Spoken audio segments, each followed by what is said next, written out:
Hola. Mucho gusto, que nos conocíamos. Hay algunas preguntas que se van a repetir las temáticas con la conferencia, pero estamos en otra instancia, así que también hay otra forma de explayarse. El museo es una escuela, es una instalación tuya que recorrió el mundo en varios museos, entre ellos el Malva, el Guggenheim de New York, que la adaptó incluso en forma de postal.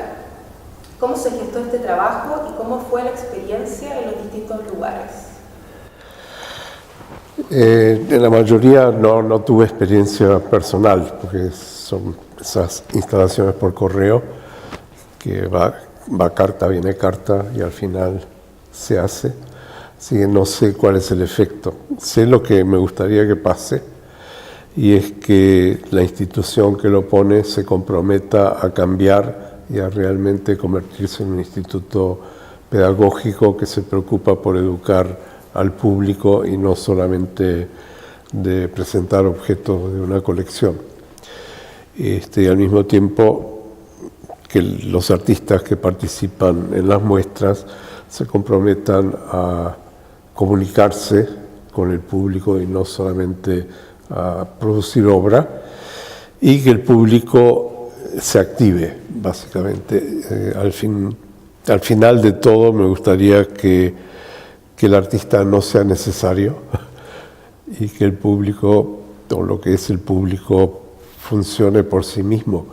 O sea, en el momento el artista es como un intermedio entre el público y el universo, un intermediario, un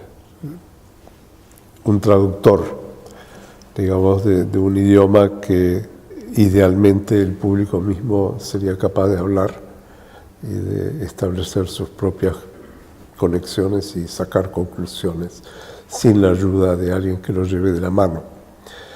Ahora, eso es mítico, pero de cualquier manera es una dirección en la cual me gustaría que los tres participantes, museo, artista y público, empiecen a encaminar, y al final que el artista no sea necesario.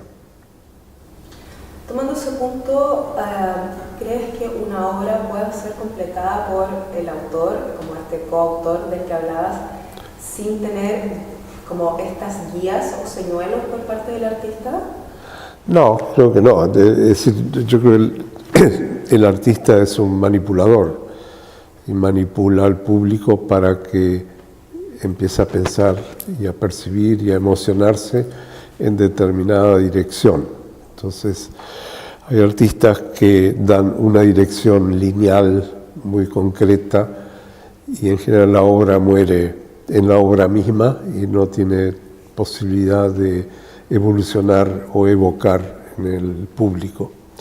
Y hay otros que trabajan en un ángulo de posibilidades y le dan libertad al público para funcionar dentro de ese ángulo. Y es ahí donde está la manipulación, porque el secreto está en que el público piense que está libre de hacer lo que quiera, pero en el fondo hay límites que el artista le pone para que no se pase. O sea, si vos querés que alguien esté contra la guerra, no vas a hacer una obra que permita que al final el público esté a favor de la guerra. Entonces hay un ángulo que delimita lo que puede pasar, pero dentro de ese ángulo tiene que haber una sensación de libertad de interpretación, que es donde entra la coautoría del público. Bueno, con respecto a este mismo trabajo que hablamos anterior, supongo que la idea viene de tus postulados académicos en torno a la práctica artística. Y aunque hay muchos países que donde se trata de ayudar a la educación desde el arte y el espacio museístico, es muy difícil por varias razones. Pero creo que la distancia o barrera que persigue gran parte de un potencial público es el principal impedimento. ¿Cómo en Latinoamérica el museo, como institución, puede contribuir a hacer desaparecer o disminuir ese límite o esa barrera, ese boundary? No creo que sea un problema de Latinoamérica, es un problema institucional. En general, las instituciones piensan en términos de llevar el arte al pueblo. Entonces, el arte es un paquete que está predeterminado y el pueblo está ahí con la boca abierta para que le ponga la comida adentro, ¿no? Pero eso no es típico de ningún país, eso es típico de cómo se concibe un museo o cómo se concibe la enseñanza del arte en el fondo. Ahí incluso para mí la palabra arte puede ser un obstáculo porque sacraliza una actividad que en realidad no debiera ser sagrada, sino que debiera ser participativa. Entonces el problema no está en cómo llevar el arte al público, sino cómo hacer que el público haga su arte. Y no en términos de producción de objetos competitivos, sino en términos de tener cierta libertad de creación y de imaginación que permita desviarse de lo convencional. Eso como en el sentido como lo que decía como Joseph Beuys, como que el arte es como una continuidad de la vida. Sí, bueno, Beuys llegó tarde con eso, pero sí. Bueno, sí.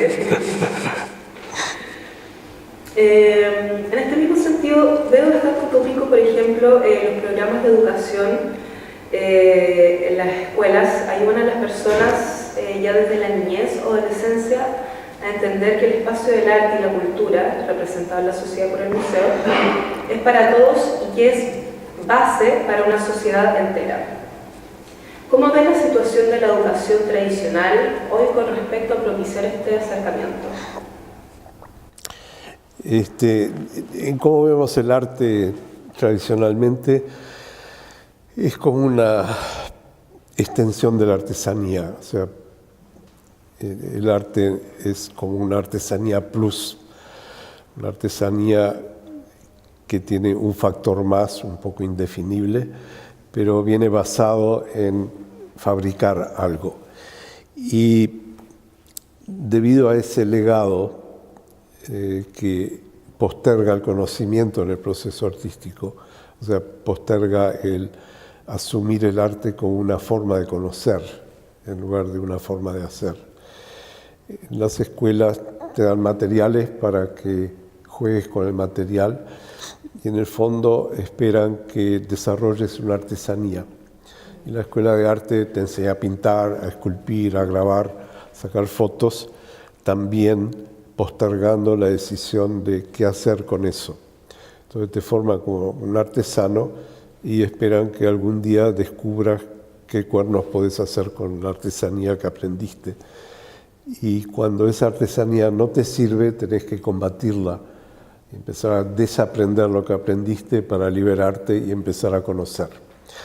Entonces están como los dados cargados en contra de usar el arte como una forma de conocimiento y por lo tanto alimenta el mercado con objetos.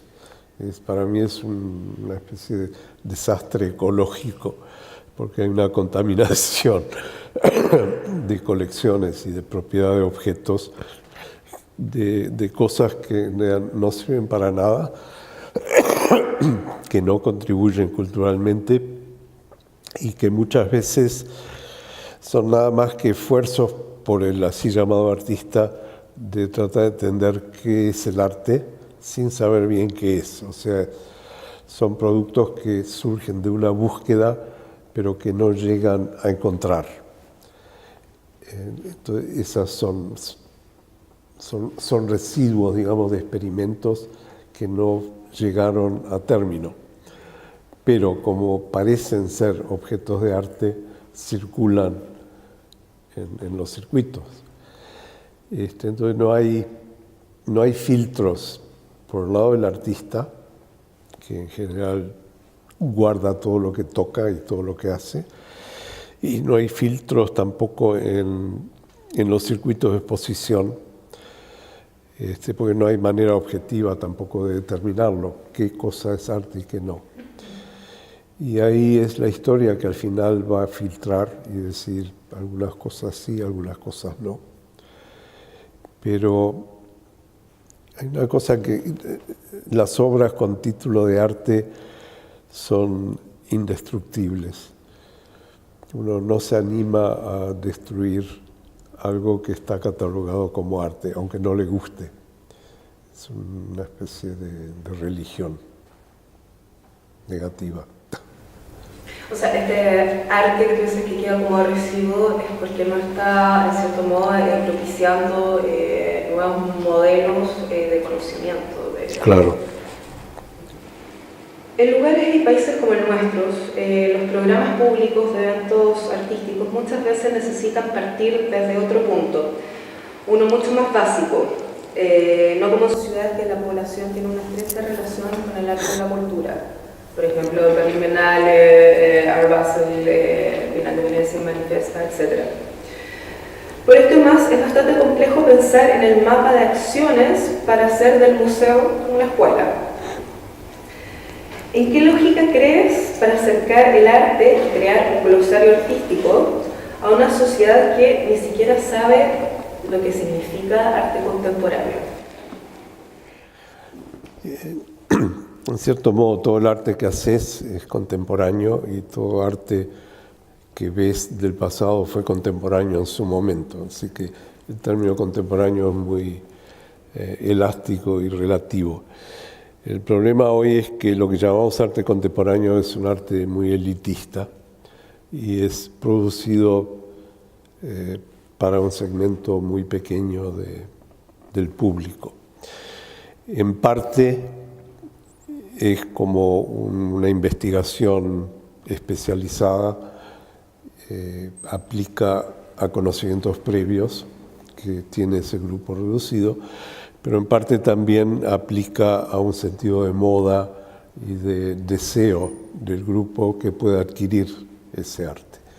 Entonces son dos factores no necesariamente integrados o coherentes entre sí, pero que van excluyendo a la gente en general. O sea, es como que va desarrollando una jerga cada vez más específica que el que no conoce las palabras de esa jerga no tiene acceso. Entonces, una de las tareas, creo, del artista contemporáneo es estudiar cómo hacer un discurso que mantenga la complejidad que se necesita en el conocimiento y elimine la complicación que es la introducida por la jerga y que elimina a la gente. Y ver cómo logras eso sin paternalismos y sin perder información importante. Y creo que esa es la tarea mayor. Con eso, por lo pronto, ampliás al público. Ahora, siempre va a haber un arte dirigido a los colegas que están en la misma investigación y que necesitan una especie de taquigrafía, una especie de, digamos, símbolos y palabras que integren complejidad en sí misma y que no van a tener el acceso de un público general. Y lo mismo lo tenés de la ciencia. Hay ensayos científicos que ninguno de nosotros de acá entiende y solo los entiende otro científico. Y eso es importante para mantener a la ciencia en proceso. Y eventualmente va a haber un goteo, digamos, que llega al público en general, que es lo que determina la evolución cultural. O sea, hay una cultura colectiva que se basa en esas contribuciones. Pero, en cierto modo, el asunto viene de abajo para arriba y no de arriba para abajo. En ese sentido, no es un proceso que necesite escuelas de arte que formen profesionales, sino que es un proceso que tiene que llevar a que la gente sepa qué es lo que necesita en términos culturales. Entonces, ahí hay un juego de dar y recibir que no se está cumpliendo correctamente por varios factores. Para ti, de cierto modo, hacer arte, curaduría, educación se engloban en lo mismo.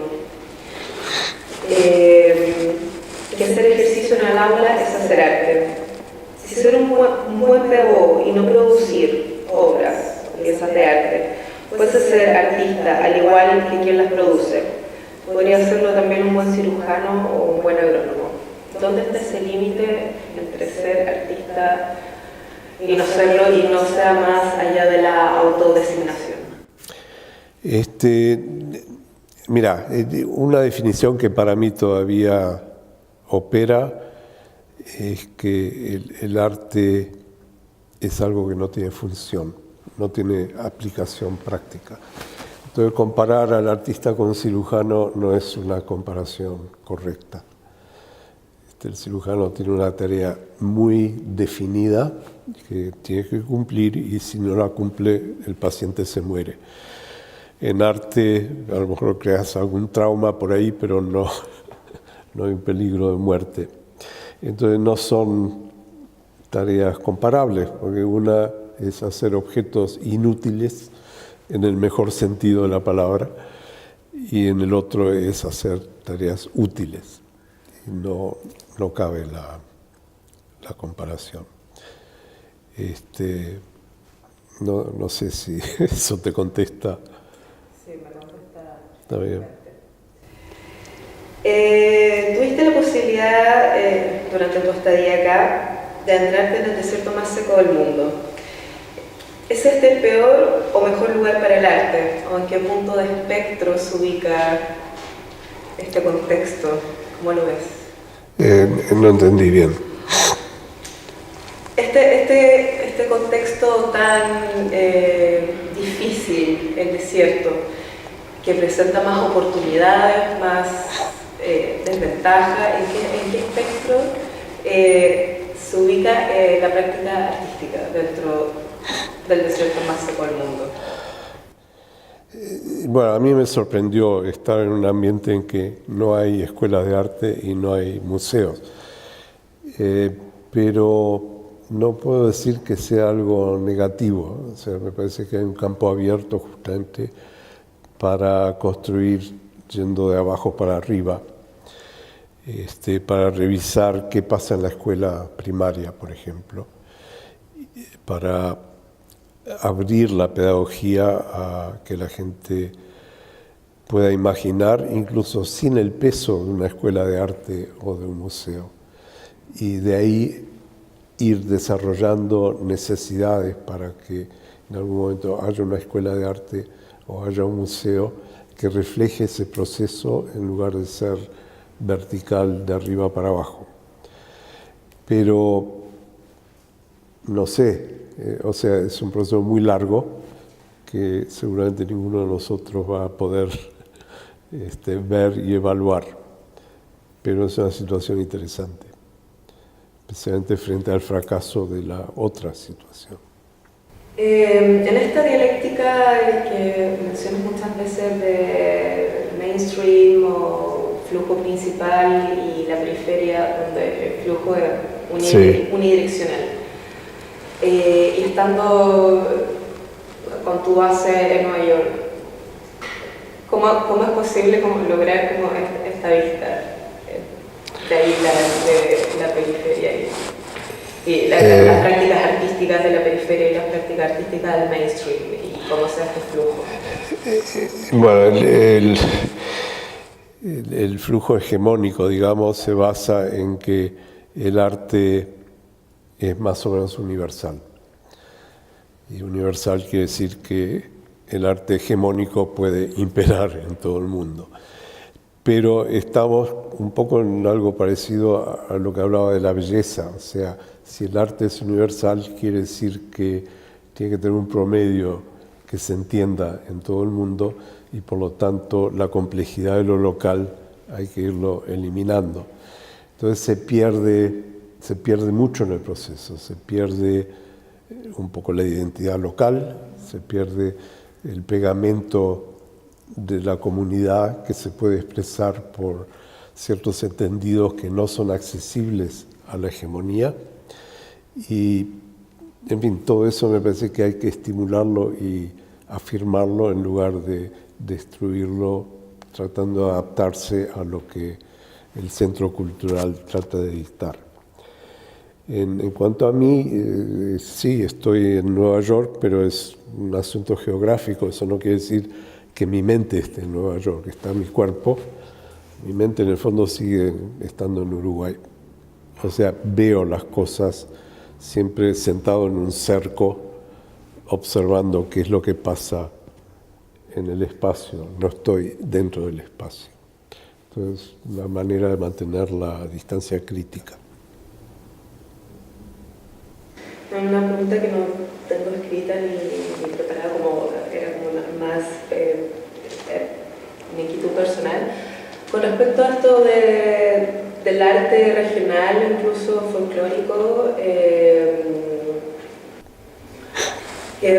bueno, antes se tendía hacia obedecer como lo que decía el mainstream para poder entrar en este flujo hegemónico. Pero últimamente pareciera que hay una tendencia del mundo anglo, del mundo blanco, no sé si como para lavar las culpas o algo así, de hacer una validación de este arte regional.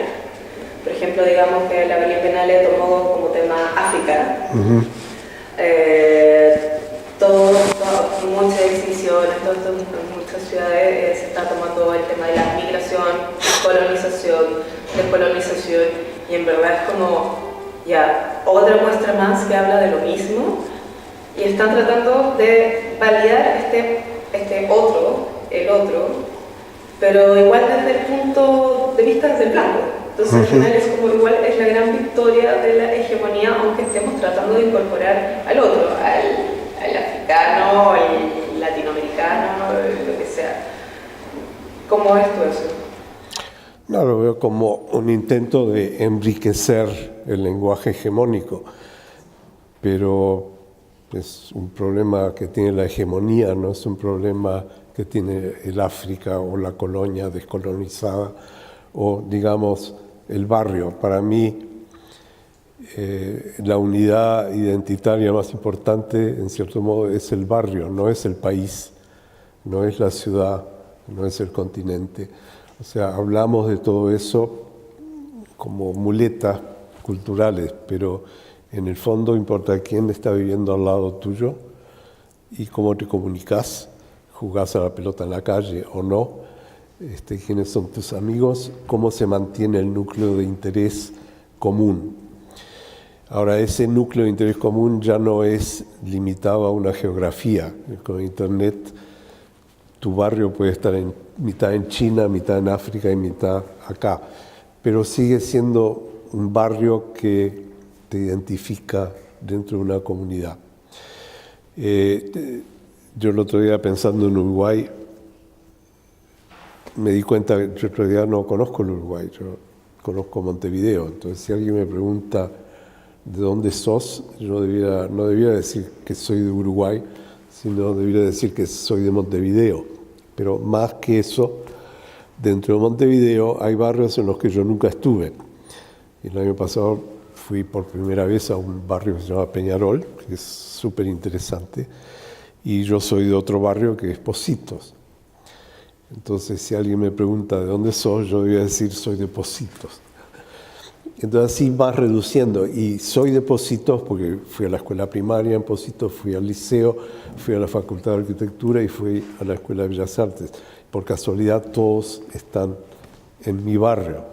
Si hubiera estudiado abogacía tenía que haber ido a otro barrio. Entonces mi identidad es realmente Pocitos, y si yo me encuentro con un uruguayo en otro lado, al final terminamos preguntando, ¿y de qué barrio sos? Como la mitad de la población es de Montevideo, es obvia esa respuesta.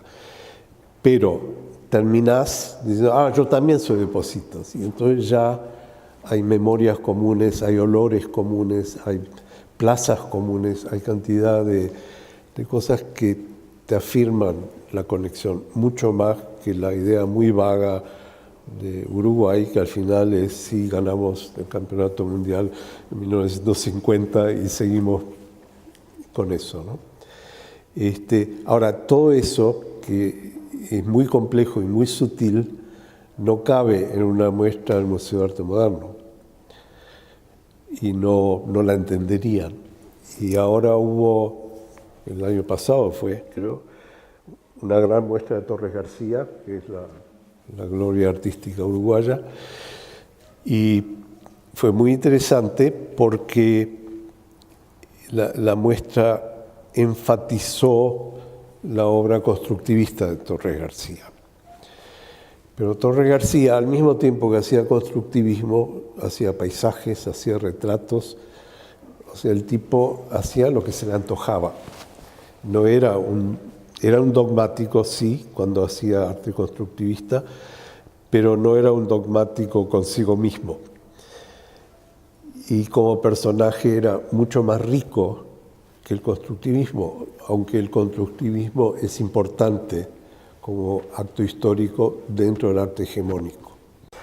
Entonces ahí hubo una desconexión, casi una deshumanización de Torres García a beneficio del arte hegemónico, que finalmente reconoce la importancia de Torres García para la hegemonía. O sea, me parece bien que lo hayan reconocido, llevó 5 décadas para que sucediera o más, pero se dejó de lado el hecho de que vos vas a la feria y comprás mates ornamentados con grafismo de Torres García, o que los colores de la ciudad equivalen a la paleta de Torres García. Entonces hay una simbiosis cultural mucho más profunda entre su arte y la cultura urbana uruguaya que la que una muestra de cuadros constructivos puede dar.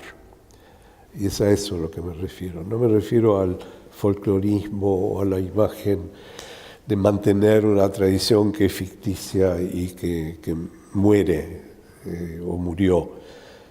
Me refiero a otra cosa, me refiero a que el conocimiento es mucho más complejo que una formalización estilística particular que le conviene a una historia del arte escrita en Nueva York o en París. Pareciera que hoy en día no estás tan interesado en hacer exposiciones, estás preocupado más de otro tipo de proyectos, no con artistas.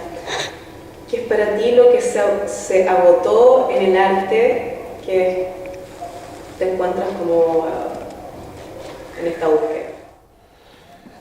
Creo que hay varias cosas. Una que siento que soy viejo,